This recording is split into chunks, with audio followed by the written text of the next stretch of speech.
দুর্গাপুরের ফের রাজ্যসভার তৃণমূল সাংসদ দোলা সেনকে কালো পতাকা দেখালো বিজেপি। উত্তেজনা দুর্গাপুর হাউসের বাইরে রাস্তায়, ঘটনাস্থলে পুলিশ। দুর্গাপুরের ইস্পাত নগরীর দুর্গাপুর হাউসে কেন্দ্রীয় ইস্পাত মন্ত্রীর সাথে দেখা করতে আসেন রাজ্যসভার তৃণমূল সাংসদ দোলা সেন। দুর্গাপুর হাউস থেকে বেরোনোর সময় বিজেপির কর্মী সমর্থকরা তার গাড়ি আটকানোর চেষ্টা করেন। তারপরেই কালো পতাকা দেখিয়ে চোর চোর স্লোগান শুরু হয়। বেশ কিছুক্ষণ ধরে উত্তেজনা পরিস্থিতি তৈরি হয়।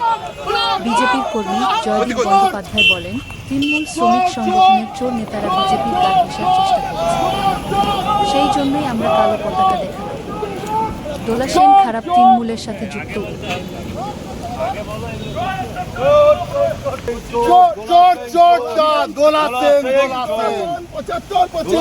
নিয়ে নেবে 75 নিতে এসেছিল, আবার 25 এখানকার প্রবাদকে দিতে এসেছিল।